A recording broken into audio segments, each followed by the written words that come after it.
De pequeño, una señora que tenía una casa en mi barrio, de ladrillo y con puertas pintadas de un negro mal aplicado, en el segundo piso unas rejas como de prisión y una puerta como la del baño de Shrek, nunca se le veía.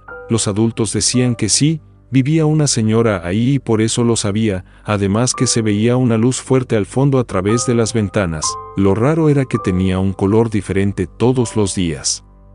Una vez escapando de noche de mi casa vi muchos chulos, aves negras en su techo y risas espantosas, olía a azufre y al otro día muchos vecinos comentaron que perdieron a sus gatos. Siento que tuvo algo que ver. Hace una década, en la esquina de mi vecindario, vivía una señora a la cual todos decían que practicaba brujería. Lo interesante y curioso de esto es que han pasado 10 años de su muerte y siempre han pasado tragedias y muertes en esa esquina. Primero murió su esposo después de ella, después uno de sus hijos, luego otro, hubieron tiroteos.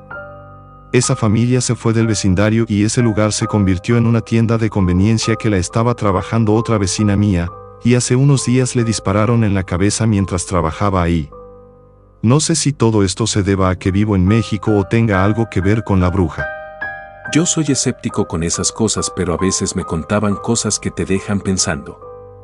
En mi país, El Salvador, algunas personas creen mucho en eso hasta el punto de que hay puestos de brujas en algunos mercados, o eso dicen. Yo podría asegurarlo. Por ejemplo, mi tía abuela, que en paz descanse, frecuentaba mucho a una supuesta bruja y como su hijo era parte de una pandilla de la zona en la que vivían. Estas pandillas no son ninguna broma. Desconozco si mi tío alguna vez mató a alguien, pero según cuenta mi papá, él ya era un cabecilla de su pandilla. La cuestión es que por un delito que desconozco lo terminaron arrestando, desconozco los detalles. No sé si lo demandaron o si su delito era grave, pero era algo delicado. Y es que, como ya dije, ella empezó a frecuentar mucho a una bruja. Ella hacía todo lo que podía para ayudar en el caso de mi tío, rituales, actos que tenían que ver con cosas paganas o yo qué sé. Desconozco de brujería, pero mi papá siempre la acompañaba a ese lugar y constantemente pedía agua bendita. ¿En la iglesia? ¿Para qué? No sé. Aquí empieza lo raro de la historia. En esos días empezaron a pasar cosas raras en la casa. En las noches se escuchaban pasos en las escaleras, pero pasos raros como si en lugar de pasos saltaran de un escalón a otro. Los perros aullaban y lloraban, ya saben, ese raro sonido que hacen los perros cuando se desesperan o se agitan, y lo más curioso es que a veces se escuchaba el canto de un búho, el árbol de aguacate que estaba en una esquina de la casa. ¿Y eso qué tiene de raro? Bueno, según dicen los que practican brujería, pueden tomar forma de animales como lechuzas, búhos o cerdos, o bien adoptan familiares que son como sus mascotas, así o más fantasioso. Lo peor es que mi cuarto estaba cerca de ese maldito árbol. Yo tenía unos 10 años y siempre he sido un gran cobarde, ya se imaginarán ese martirio. Y alguna que otra cosa rara, como que a veces se escuchaba a alguien agitando el agua del mini estanque que había en el jardín, o a veces se iluminaban las ventanas como si alguien apuntara con una lámpara.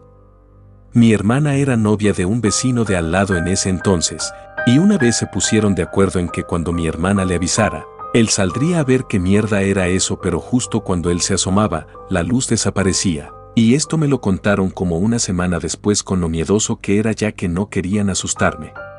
El caso es que después de varias sesiones con esa bruja, hicieron algo especial que se supone ayudaría a mi tío para salir del problema, y así fue, pero se supone que el precio de ese acto era muy grande. Aparte del dinero que le pagaron a la bruja, claro, les dijo, en el dado caso de que alguien cercano mueran, deben llevarle flores de cierto color 3 semanas después. Y no me crean si quieren, pero una semana después el abogado de mi tío murió.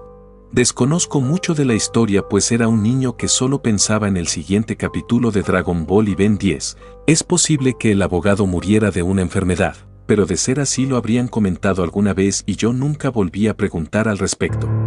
Pues brujas así de ver nunca, pero antes mi abuelo tenía una finca en el culo del mundo, pero literalmente montaña, la casa más cerca estaba a 30 minutos y era solo una casa.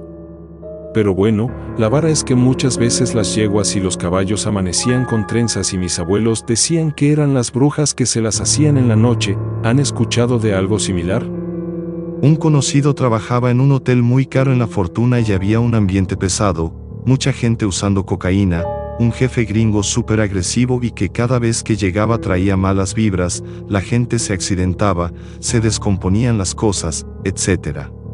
Había unas habitaciones en que se habían encontrado amuletos raros, dibujos con arena en el piso, como caminitos, se encendían las luces solas y sonaban cosas raras, etc. El gerente era mexicano y un día invitó a unas mujeres al hotel y las presentó como invitadas muy especiales. Apenas llegaron se empezaron a sentir escalofríos, y a decir que había malas vibras y como algo que no dejaba a la gente ser feliz. Pusieron unas candelas en el spa e invitaron a ciertos empleados a una sesión de oración y les hicieron una limpia. Dice que le tocaron los pies y aquello se sentía calientísimo. Perdió el conocimiento, solo sentía escalofríos y como que hablaban en un idioma raro. Al despertarse estaba todo sudado, pero se sentía mucho menos pesado. Supuestamente tenía 7 malos espíritus adentro. Después de eso logró un mejor puesto, aumento de salario, etc. Aún no sabe qué fue lo que le hicieron, lo llevaron engañado y no cree en esas cosas porque viene de familia muy religiosa, pero no sabe cómo explicar lo que le pasó.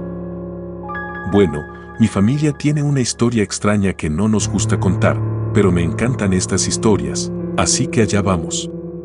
Es en algún momento entre 1983 y 1985, mi hermano mayor todavía era un niño pequeño. Mi padre estaba fuera de la ciudad por motivos de trabajo todo el tiempo, y mi madre tenía que trabajar en la oficina, por lo que fueron años estresantes y no la hicieron tener tiempo para limpiar la casa, cocinar algo, lavar la ropa, etc. Mi mamá decidió contratar a una sirvienta. Las llamamos muchachas porque en México pensamos en una sirvienta como algo insultante. Los primeros 2 meses la muchacha era bastante buena en su trabajo, pero luego se volvió perezosa, grosera y demasiado chismosa. Entonces mi mamá se enteró de que estaba trayendo niños a la casa y le gritó, pero recuerda que ella dijo algo muy suave pero enojada, arrojó un vaso por la ventana y dijo, ya verás, perra. Un par de días después, mi mamá se despertó con un sonido extraño proveniente de la ventana antes mencionada y vio un pájaro grande y trasero batiendo sus alas muy lentamente, mirándola directamente. En ese momento sintió náuseas, dolor de cabeza y un ataque de pánico. Se apresuró al teléfono y llamé a mi abuela. Mi tía llegó corriendo a la casa mientras se subía a una ambulancia, así que todos estaban enloquecidos por lo del pájaro y mi mamá estaba enferma, pero cuando llegó mi papá, solo estaba preocupado por la salud de mi mamá. La llevaron a 7 médicos y ninguno tenía idea de lo que estaba pasando. Mi abuela va a la iglesia y habla con el padre sobre el problema y la situación de las aves y llega a la conclusión de que fue embrujada por una bruja muy malvada. Mi mamá comenzó a asistir a la iglesia toda débil y triste y al final del invierno estaba incluso mejor que antes. No creo que todas las brujas sean brujas reales, pero hombre, temo a las brujas mexicanas reales. Esas ancianas con una mirada en blanco y diálogos extraños. También esta vez que fui a la ciudad con mi abuela y una anciana en silla de ruedas se me acercó, una niña de 8 años, y me dijo, tienes mucha suerte, tu futuro será brillante, serás muy poderoso. Dame un abrazo por favor, y entonces mi abuela me jaló y me gritó un gran no, sal de aquí bruja inmunda del diablo, y esa mujer solo se rió realmente espeluznante. La casa de mi abuelo tiene algo. Varias veces hemos escuchado pasos en el techo, alguien limpiándose los pies en la alfombra, puertas azotándose en la noche. Recuerdo una noche en la que estuvimos todos mis primos en el antiguo cuarto de mis tías y mi mamá, nos despertamos alrededor de las 2 o 3 de la mañana, nos despertó el sonido de alguien arrastrando los pies en la alfombra del cuarto. Me acuerdo levantarme y ver a uno de mis primos viendo el centro del cuarto y los otros 3 se estaban levantando cuando el sonido de arrastre pasó a ser pasos pesados. La puerta del cuarto estaba cerrada, pero los pasos siguieron el camino hasta la entrada de la casa y luego oímos cómo se abría y la azotaban. En el caso de mis primas y mis tías, ellas han tenido experiencias más desagradables. Mi mamá estaba trabajando en el despacho de mi abuelo y escuchó pasos detrás de ella, donde había una ventana que daba al patio. Dice que empezó a sentir frío y el monito de la computadora empezó a tener efectos como cuando le pones un imán. Mi mamá salió corriendo del despacho y nos pidió ver que todo estuviera bien, pero encontramos huellas de alguien descalzo en el lodo del patio, justo enfrente de la ventana.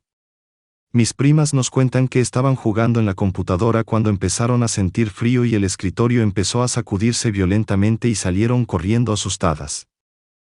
No encontramos nada, pero el escritorio estaba muy lejos de donde estaba originalmente y es un mueble muy pesado como para que mis primas pudieran moverlo. Un día, casualmente me contó mi abuelo que cuando construyeron la casa, encontraron huesos de un adulto chaparro, con partes del tórax como cortados. Él vive en Cholula, Puebla, donde se supone fue la matanza de Cholula por parte de los españoles. Dice mi abuelo que quizá fue un cholulteca que murió durante ese episodio y que no supo qué hicieron los trabajadores con los huesos, que no reportaron el hallazgo para que el gobierno no les expropiara el terreno.